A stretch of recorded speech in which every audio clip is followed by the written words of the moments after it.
اعوذ باللہ من الشیطان الرجیم بسم اللہ الرحمن الرحیم۔ ناظرین، دنیا میں بہت سی طاقتور اور بڑی بڑی سلطنتیں وجود میں آئیں، پھر دنیا کے نقشے سے غائب ہو گئیں، مگر ان ریاستوں نے دنیا کی تاریخ پر بہت گہرے اثرات مرتب کیے۔ 12ویں صدی عیسوی میں وسطی ایشیا سے ایک خونخوار آندھی اٹھی جس نے دنیا کے بہت سے ممالک کو تباہ و برباد کر دیا۔ تاریخ میں اس کو منگول آندھی کے نام سے یاد کیا جاتا ہے۔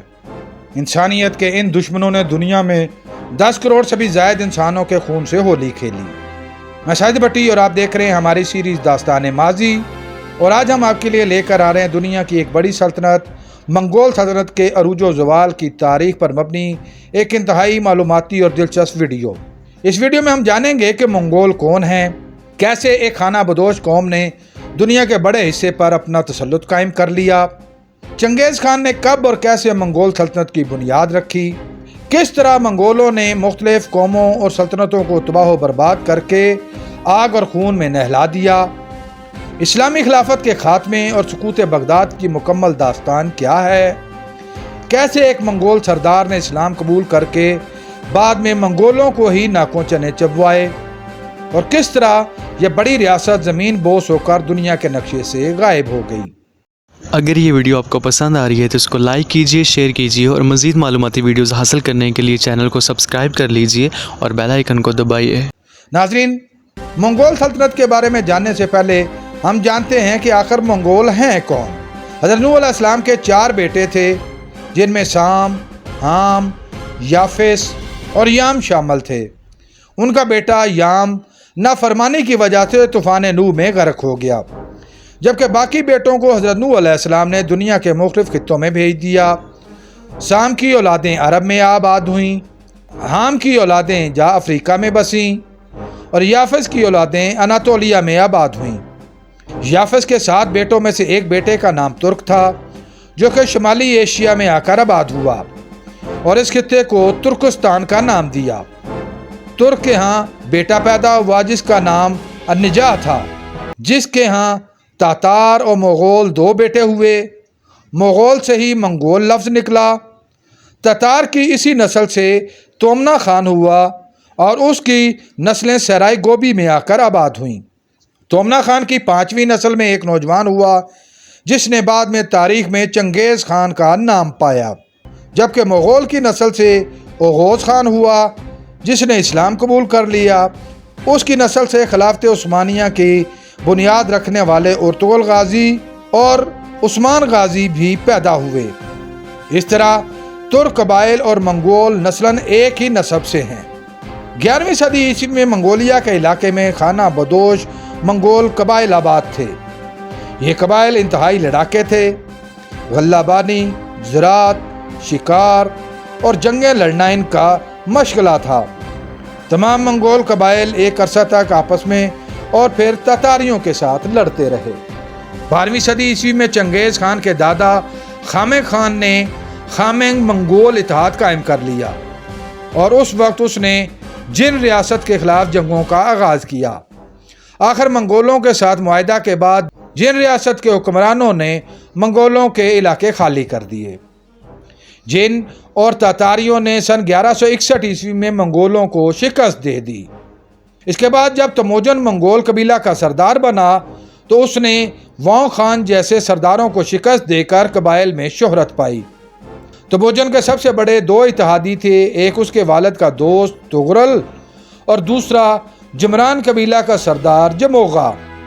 تموجن اپنے دشمن کا تمام مال و اسباب لوٹ کر اپنے سپاہیوں میں تقسیم کر دیتا تھا، جس کی وجہ سے فوجیوں میں اس کی بہت زیادہ پذیرائی ہوئی۔ منگولوں میں جس شخص کے پاس گھوڑا ہوتا وہ سپاہی شمار ہوتا تھا۔ قبیلے کے سردار کو خان کہا جاتا تھا۔ منگول ٹینگری نامی دیوتا کی پوجا کرتے تھے۔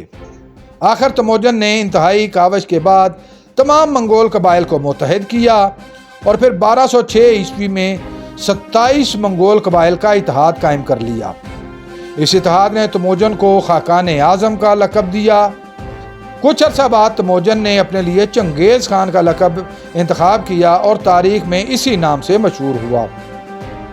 چنگیز خان نے فوج کو منظم کیا اور اس کو لڑائی کے جدید طریقے سکھائے۔ منگول فوجی دوڑتے ہوئے گھوڑے سے درست نشانہ لے کر تیر اندازی کا فن بھی جانتے تھے۔ تاریخ دان چنگیز خان کو سکندر اعظم اور نپولین اول کے پائے کا کمانڈر مانتے ہیں۔ چنگیز خان نے چین اور مانچو فتح کر لیے۔ اس کے بعد اس نے چین کے ماہرین کی مدد سے جدید اسلحہ بنایا، جس میں بڑے پتھر پھینکنے والی منجنیقیں بھی شامل تھیں۔ چنگیز خان کی فوج میں رشتہ داریوں اور دوستیوں کی بجائے وفاداری کو سب سے زیادہ اہمیت دی جاتی تھی۔ وفادار سپاہیوں کو چن چن کر فوج میں بڑے عہدے دیے جاتے تھے۔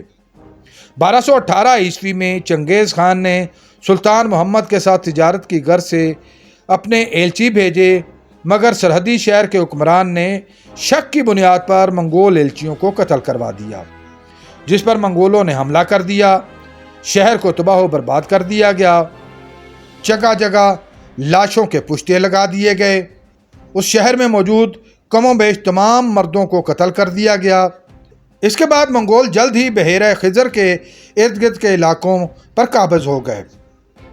منگول فوج نے ان فتوحات کے لیے تقریباً 8000 کلومیٹر سفر طے کیا۔ سن 1227 عیسوی کو چنگیز خان ایک مہم کے دوران بیمار ہو کر ہلاک ہو گیا۔ چنگیز خان کی ہلاکت کے بعد اس کے 4 بیٹوں میں سے تیسرا بیٹا اقتائے خان حکمران بنا۔ چنگیز خان نے نئے خاقان کے چناؤ کے لیے ایک مجلس مشاورت یعنی کورلٹائی بنائی، جس میں تمام منگول شہزادے اور فوجی کمانڈر شرکت کر کے نئے خاقان اعظم کا چناؤ کرتے تھے۔ چنگیز خان کو دوران سفر ہی کسی خفیہ مقام پر دفن کر دیا گیا، جس کے بارے میں کسی کو علم نہیں۔ اقتائے خان نے اقتدار سنبھالتے ہی تاتار اور منچوریا کے علاقوں پر فوج کشی کر دی۔ سن 1234 میں جن ڈائنیسٹی کا مکمل خاتمہ ہو گیا اور تمام علاقوں پر منگولوں کا قبضہ ہو چکا تھا۔ منگول سلطنت کے عروج کے زمانے میں ہنگری، چین، کوریا، روس، افغانستان، دریائے ولنگا، سائبیریا، دمشق، بغداد، ازبکستان، منگولیا، کراکرم، صحرائے گوبی، بیجنگ، انڈیا، شام اور آزاد کشمیر کے علاقے منگول سلطنت کا حصہ تھے۔ اس وقت منگول سلطنت رومل سلطنت سے 2 گنا بڑے علاقے تک پھیل چکی تھی۔ اقتائی خان کے بیٹوں کوچو اور کوتین نے جنوبی چائنا کے علاقوں پر قبضہ کر لیا۔ مغرب کی طرف اقتائی خان کا جنرل چورما خان خوارزمی سلطنت کے آخری سلطان جلال الدین خوارزم شاہ کے ساتھ نبرد آزما تھا، جہاں اسے شکست ہوئی۔ جلال الدین خوارزم شاہ اور منگولوں کی لڑائی کی تفصیلات جاننے کے لیے ہماری پہلے سے موجود ویڈیو ضرور دیکھیں۔ اس ویڈیو کا لنک ڈسکرپشن میں دیا گیا ہے۔ سن 1235 عیسوی میں منگولوں نے کراکرم کو اپنا دارالحکومت بنا لیا۔ اس کے بعد منگولوں نے چائنا کے علاقے سیانگ ینگ پر قبضہ کر لیا۔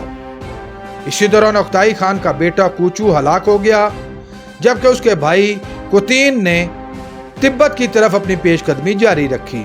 سن 1236 عیسوی میں منگولوں نے یورپ کی طرف پیش قدمی کی۔ منگولوں نے پولینڈ اور ہنگری کو فتح کر لیا۔ جب منگول فوج جرمنی کے دروازے پر پہنچی تو اس کی شکست یقینی تھی۔ دسمبر سن 1241 کو اقتائی خان کی موت کی اطلاع آ گئی۔ اقتائی خان کی آخری رسومات میں شرکت اور نئے خاقان کے چناؤ کے لیے جنگ روک دی گئی اور تمام فوجی جرنیل واپس کراکرم چلے گئے۔ اس وقت باتو چنگیز خان کا پوتا اس مہم کی قیادت کر رہا تھا۔ باتو واپس کراکرم نہ گیا اور اس نے پیغام بھیجا کہ اس کی طبیعت ٹھیک نہیں۔ اقتائی خان کی وفات کے بعد اس کی بیوی نے عبوری طور پر تخت سنبھالا۔ نئے خاقان کے چناؤ کے لیے باتو خان خود امیدوار تھا، جبکہ چند سرداران اور اقتائی خان کی بیوی اپنے بیٹے گویوک خان کو خاقان اعظم بنانا چاہتی تھی۔ باتو خان کی عدم شرکت کی وجہ سے مشاورتی کونسل کا اجلاس نہ ہو سکا۔ آخر انتہائی کوشش کے بعد باتو خان کی رضامندی پر مشاورتی کونسل کا اجلاس سن 1246 میں ممکن ہوا اور گویوک کو خاقان اعظم منتخب کر لیا گیا، جو باتو خان پر ناگزیر گزرا۔ گویوک نے کوریا کی جانب اپنی مہم جوئی جاری رکھی، جبکہ سوئنگ چائنا میں بھی پیش قدمی جاری رہی۔